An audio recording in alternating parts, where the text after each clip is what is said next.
Hey guys, welcome to the crew. It's DJ Raviesta here, and I got my buddy Kenyatta. We're about to discuss the recent September 4th Nintendo Direct that happened, and we're just gonna, go straight in, talk about the things that we liked specifically. We're not gonna really touch on the things that we didn't resonate with, the stuff that was kind of like, if it didn't happen, we wouldn't have really been sad. So, we're just gonna jump right into it, and Ken, I know you wanted to talk about Pokemon, so bro, go for it. Let's hear what you got. Hey guys, so it's time to bring up these new Pokemon first. I'm gonna talk about Alcremie just because I'm not that particularly fond of it.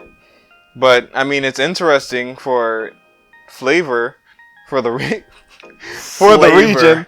Yes, speaking of flavor, Alcremie has some more flavors than just the base model. If you were looking for more than just strawberry, well, we've got mint. We might even have blueberry.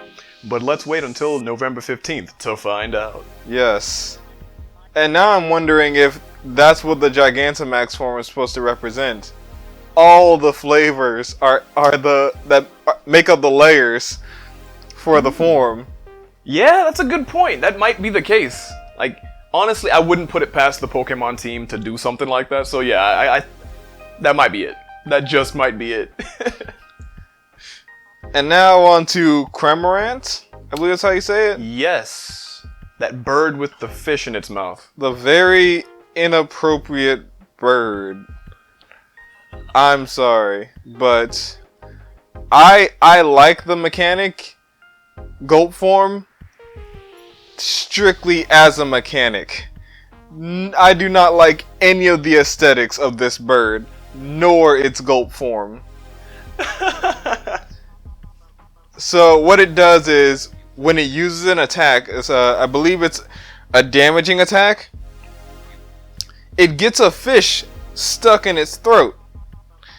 So then whenever it's attacked, it shoots the fish at the opponent as sort of retaliation or something. It's like saying, I don't know, you're punching the Creme Rant in the chest, causing it to cough up the fish with jet propulsion back at the opponent. So that's my piece about that. I honestly thought that was kind of cool. Like, it's silly, and that's one of the reasons why I like it. But it seems like an interesting mechanic, because I think it's specifically like water-type moves that it uses. Like, if it uses dive or surf or something like that, then it'll get that fish in its mouth. Yeah. And it'll be able to spit it out. But, yeah, I like it. It's cool. It's interesting, to say the least. Anyway, on to the camping aspect of this. Now, this actually brings back fond memories because they are dropping a lot. They're mixing a lot of previous features into this one camping aspect. We have the curry making situation where more than one person can come together to make curry, drop their ingredients, and they can all contribute to the curry making process. And this actually reminds me of how in Gen 4, when we first had access to Wi-Fi, this newfangled thing, one of the features that Nintendo just sort of threw in there was, hey, if you'd like to make poffins with your friends, and only one of you keeps it, I'm kidding. Everyone got to keep it. But, yeah, if you got to make poffins with your friends, and none of you burns it, it's yours.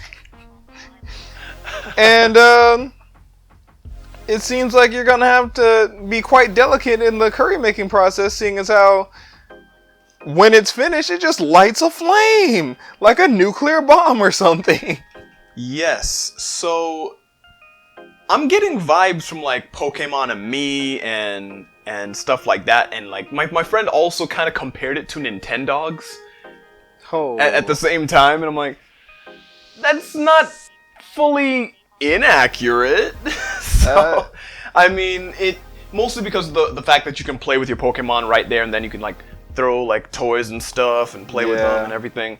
And it's a bit, it seems a bit deeper than what Pokemon and Me was, as well as what was the one that came after that? Because that was what, Sun and Moon. Yeah, that they had it. That was just it. It was still Pokemon and Me? It was Sun and Moon, yeah. It was just Sun and Moon's version of it? Because Pokemon and Me came out back in X and Y. Like, what did they call it in Sun and Moon? That's all I'm wondering about. Oh, good point. It was Pokepaluga. It was Pokepelego. Pokepelego. Yeah, that was the. That was the Sun and Moon version of it, and Ami was the 6th gen X and Y version. Okay, now I'm remembering. Thank you. Uh-huh. So, yeah, it's looking kind of cool. I'm liking the whole Pokemon camp thing. Might mess with it a bit, and then probably drop it and just keep on playing Pokemon regularly. But it seems interesting enough to actually, maybe keep my attention for a good amount of time. So. As for, so Pokemon, of course, that's your thing. You love Pokemon. I think we all know that. And what else stood out to you, if anything, from the Direct? Nothing much, really. I mean, other than the tents being like secret bases back in the day, in the camping aspect again. Yeah. You visit someone's tent and you get their whole campsite for some reason. It's like a portal to a different dimension. So yeah, there's that aspect of it. That reminds me, I miss the whole secret base thing from back in the day. That was a lot of fun. I know. They need to bring it back in like a really big way. But yeah, so you didn't really resonate much with anything else in the Direct, but I know I did. So I'm gonna talk about. First thing I want to say is we're getting Tokyo Mirage Sessions. Oh my gosh, like we're getting this on the Switch now, and I am hyped. I am hyped right now because I was saying, like I made another episode of The Crew before the Direct came out, like the same day, and I was saying like I want to see Tokyo Mirage Sessions on the Switch, like that's what I want to see. And lo and behold, there it is, and it finally happened. Like, I'm happy about that, very happy. Especially since I'm going to get to beat the game, because I never got to back on the Wii U, because my Wii U it pretty much broke, and I can't play it on the TV. I can only play it in handheld, and the thing was, on the Wii U version of Tokyo Mirage Sessions, you needed to have, like, the phone app thing that was in-game on the gamepad. Then the television was like for running around, going through the different parts of the game. So without the TV aspect, I can't actually play the game on handheld alone.